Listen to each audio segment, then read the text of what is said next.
వర్తమానం వార్తలకు స్వాగతం. నేను మీ ఉదయ్ కుమార్. ఈరోజు వార్తల్లోని ముఖ్యాంశాలు. సుడాన్లోని ఆల్ ఫషర్లో సామూహిక దురాఘాతాలపై ఆందోళన వ్యక్తం చేసిన ఐక్యరాజ్య సమితి.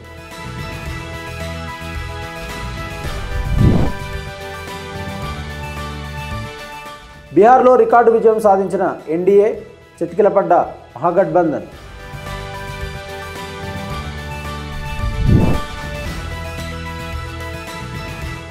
నెహ్రూను దూషించడం, ఆయన అడుగుజాడలపై నడవడం ఆర్ఎస్ఎస్కు అలవాటే.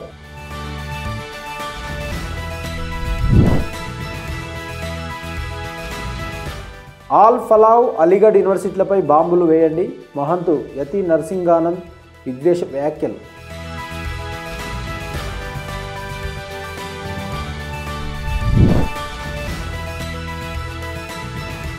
జేఎన్టీయూ, ఉస్మానియాలను మోడల్ వర్సిటీలుగా చేయాలని ప్రతిపాదించిన కోర్ గ్రూప్.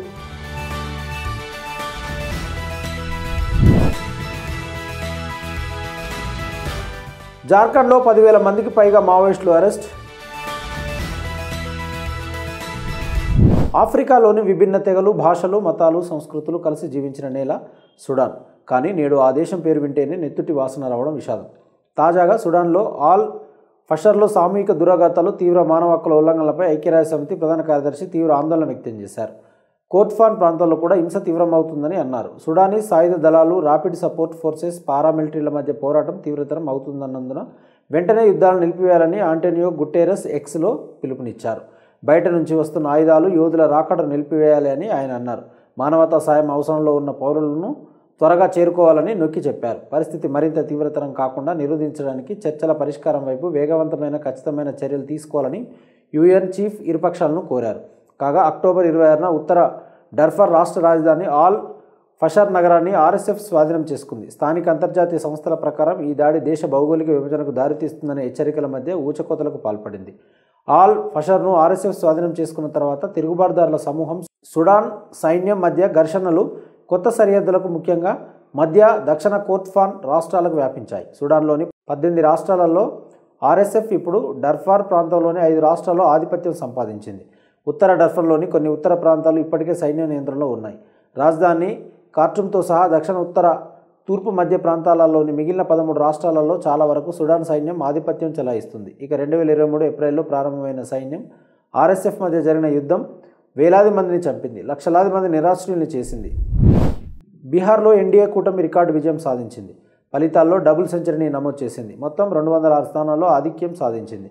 ఇది సాధారణ మెజార్టీ. 122 కన్నా చాలా ఎక్కువ కావడం గమనార్హం. మొత్తం 243 మంది సభ్యులున్న బీహార్ అసెంబ్లీలో బీజేపీ 95 స్థానాల్లో, ముఖ్యమంత్రి నితీష్ కుమార్ జేడీయూ 82 స్థానాల్లో, కేంద్ర మంత్రి చిరాగ్ పాస్వాన్ లోక్ జనశక్తి పార్టీ రామ్విలాస్ 22 స్థానాల్లో, కేంద్ర మంత్రి జితన్ రామ్ మంఝీ హిందుస్థానీ అవామ్ మోర్చా 5 స్థానాల్లో, రాజ్యసభ ఎంపీ ఉపేంద్ర కుష్వర్ రాష్ట్రీయ లోక్ మోర్చా 2 స్థానాల్లో ఆధిక్యంలో ఉన్నాయి. కాగా ప్రతిపక్ష మహాగఠబంధన్ కేవలం 30 స్థానాల్లో ముందంజలో ఉంది.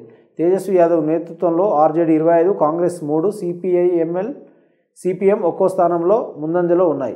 ఏఐఎంఐఎం పార్టీ 6 స్థానాల్లో ఆధిక్యంలో ఉంది. ప్రారంభ ట్రెండ్లలో 4 స్థానాల్లో ఆధిక్యంలో ఉన్న ప్రశాంత్ కిషోర్ నేతృత్వంలోని జన్ సూరజ్ ఇప్పుడు తన ఆధిక్యాన్ని కోల్పోయింది. కాగా బీజేపీ టికెట్పై తొలిసారిగా ఎన్నికల బరిలో దిగుతున్న 25 ఏళ్ల గాయని మైథిలి ఠాగూర్ అలీనగర్లో ముందంజలో ఉన్నారు. తేజస్వి సోదరుడు ఎన్నికలకు ముందు జనశక్తి జనతాదళ్ అనే కొత్త పార్టీని స్థాపించిన తేజ్ ప్రతాప్ యాదవ్ 12,000 ఓట్లకు పైగా వెనకబడి ఉన్నారు. మొత్తంగా ఎగ్జిట్ పోల్స్ పేర్కొన్న దానికంటే ఎక్కువగా ఎన్డీఏ కూటమి సీట్లు సాధించడం విశేషం. జేడీయూ, బీజేపీ 2 పార్టీలు చెరో 101 సీట్లకు పోటీ చేసినప్పటికీ జేడీయూ 2020లో సాధించిన 43 సీట్ల కంటే గణనీయంగా మెరుగుపడినప్పటికీ బీజేపీ కంటే దాదాపు 10 సీట్ల వెనుకబడి ఉంది. మరోవంక బీహార్లో ప్రతిపక్ష మహాగఠబంధన్కు ఘోర ప్రభావం ఎదురైంది. అధికార జేడీయూ, బీజేపీ పార్టీలతో కూడిన ఎన్డీఏ కూటమిని దించి ఈసారి ఎలాగైనా అధికారం చేపడతామని కలలు కన్న కాంగ్రెస్, ఆర్జేడీకి బీహార్ ఓటర్లు గట్టి షాక్ ఇచ్చారు. కాంగ్రెస్ అధినేత రాహుల్ గాంధీ పేల్చిన నైట్రోజన్ బాంబు పనిచేయలేదు. బీహార్లో సమగ్ర ఓటర్ల జాబితాల సవరణ ఎస్ఐఆర్ను వ్యతిరేకిస్తూ జరిగిన ఓటు అధికార యాత్ర పెద్దగా ప్రభావం చూపలేదు. బీహారీలు మళ్లీ ఎన్డీఏకే జై కొట్టడం విశేషం.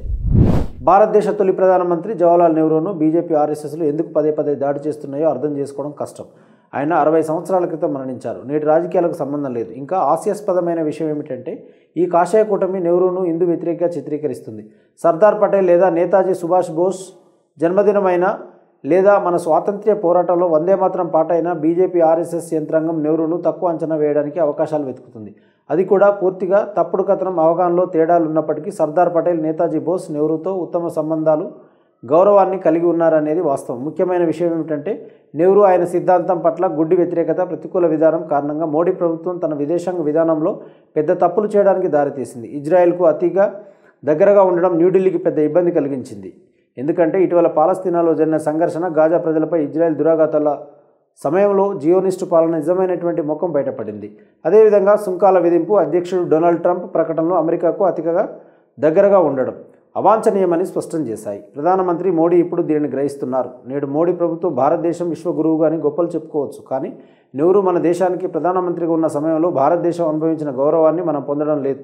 కానీ నేడు 5 అగ్ర ఆర్థిక వ్యవస్థలలో ఒకటిగా ప్రధాన పారిశ్రామిక, సైనిక శక్తి ఉన్నప్పటికీ మనకి ఇంతగా గౌరవం దక్కకపోవడం విషాదం. అన్నిటికంటే ముఖ్యంగా నెహ్రూ నైతిక నాయకత్వంపై నమ్మకం, దౌత్యం కేవలం అధికారం కంటే శాంతి, న్యాయాన్ని అందించాలి అన్న నినాదం భారతదేశ విదేశాంగ విధానం నైతిక దిక్సూచిగా మిగిలిపోయింది. అణు నిరాయుధీకరణ, పర్యావరణ పరిరక్షణ, డిజిటల్ పాలనపై చర్చలలో మోడీ తరచుగా 1950లలో నెహ్రూ వ్యక్తీకరించిన అదే నైతిక భాషను ఉపయోగిస్తున్నారు. మొత్తంగా 1950ల నుండి ప్రపంచం నాటకీయంగా మారిపోయింది. కోల్డ్ వార్ బ్లాకులు విచ్ఛిన్నమయ్యాయి. ప్రపంచ శక్తి ఆసియాకు మారిపోయింది. వాతావరణ మార్పు నుండి సైబర్ వార్ఫేర్ వరకు కొత్త సవాళ్లు ఇప్పుడు దౌత్యాన్ని రూపొందిస్తున్నాయి. అయినప్పటికీ నెహ్రూ స్ఫూర్తి నేటికి కొనసాగుతుంది. ముస్లిం వ్యతిరేక ద్వేషపూరిత ప్రసంగాలకు పెట్టింది పేరైన మహంత్ యతి నర్సింగానంద్ మరోసారి నోరు పారేసుకున్నారు.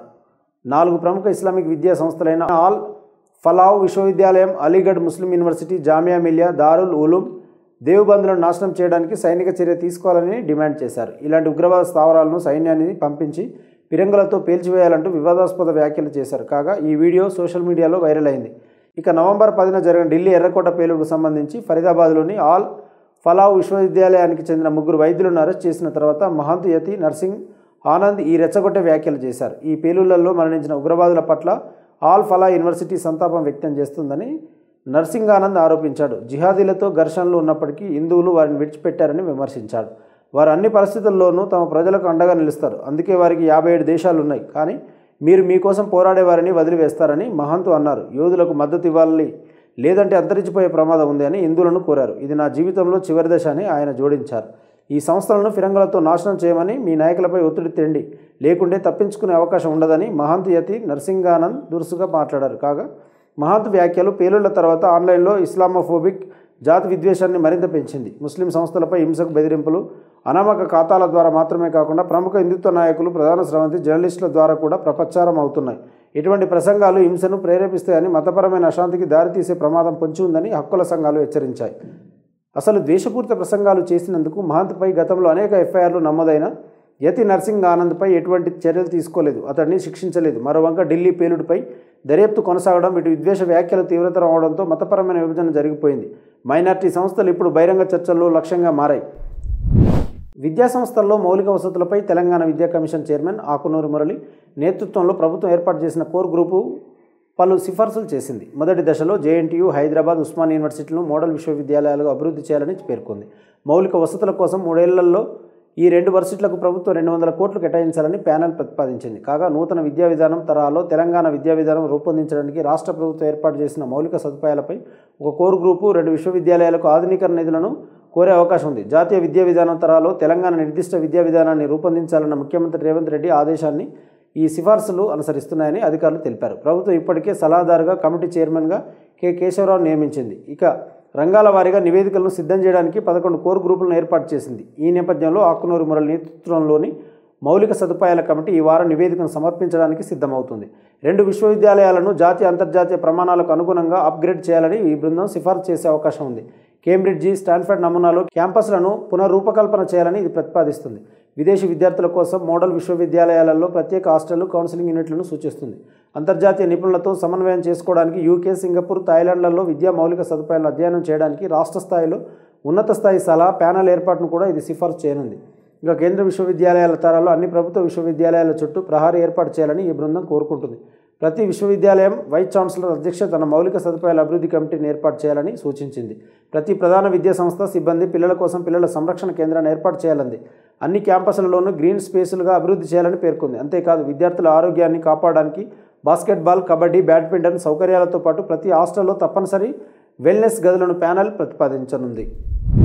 జార్ఖండ్లో 2001 నుండి ఈ సంవత్సరం సెప్టెంబర్ వరకు అంటే ఈ 25 ఏళ్లలో 10,769 మంది మావోయిస్టులను అరెస్టు చేశారు.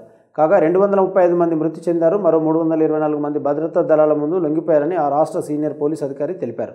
ఈ కాలంలో పోలీసులు మావోయిస్టుల నుంచి భారీ ఆయుధాలు, మందుగుండు సామాగ్రిని స్వాధీనం చేసుకున్నారు. గత 20 సంవత్సరాలలో పోలీసుల నుండి దోచుకున్న 710 ఆయుధాలతో సహా 1471 తుపాకులను స్వాధీనం చేసుకున్నారని ఆయన చెప్పారు. జార్ఖండ్ నక్సల్స్ ప్రభావిత రాష్ట్రం. 2016లో ఆ రాష్ట్రంలో 24 జిల్లాలలో 22 జిల్లాలు నక్సల్స్ ప్రభావితమయ్యాయి. జార్ఖండ్ పోలీసులు, కేంద్ర దళాలు, నిఘా సంస్థలతో కలిసి గత 25 సంవత్సరాలుగా మావోయిస్టులకు వ్యతిరేకంగా నిరంతరం పోరాడుతున్నారు. దీని ఫలితంగా 2001 నుండి 10,769 మంది నక్సల్స్ వారి మద్దతుదారులను అరెస్టు చేశారు.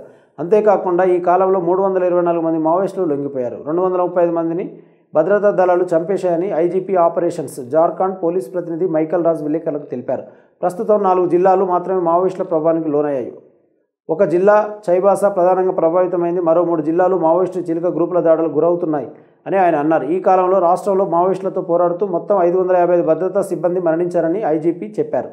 వీరిలో 408 మంది రాష్ట్ర పోలీసులు, 147 మంది కేంద్ర బలగాలు ఉన్నాయి. ఈ ఏడాది సెప్టెంబర్ వరకు జార్ఖండ్ అంతటా 266 మంది మావోయిస్టులను అరెస్ట్ చేయగా 32 మంది మృతి చెందారు. 30 మంది భద్రతా దళాల ముందు లొంగిపోయారు. పోలీసుల డేటా ప్రకారం గత 9 నెలల్లో పోలీసుల నుండి దోచుకున్న 58 ఆయుధాలు, 11,950 కార్ట్రిడ్జులు, 18,884 డినోటర్లు, 394.5 కిలోల పేలుడు పదార్థాలు, 228 ఇంప్రూవైజ్డ్ ఎక్స్ప్లోజివ్ పరికరాలు సహా 157 తుపాకులు స్వాధీనం చేసుకున్నారు. 37 మావోయిస్టు బంకర్లను ధ్వంసం చేశారు. వాస్తవ వార్తలకు ప్రమాణం టీవీ వర్తమానం. ఈ వార్తలు ఇంతటితో సమాప్తం. మరిన్ని విశేషాలతో మళ్ళీ కలుద్దాం. నమస్కారం. సబ్స్క్రైబ్ చేయండి, లైక్ చేయండి, కామెంట్ చేయండి. వర్తమానాన్ని ప్రజల్లోకి తీసుకెళ్ళండి. ధన్యవాదాలు. Thank you.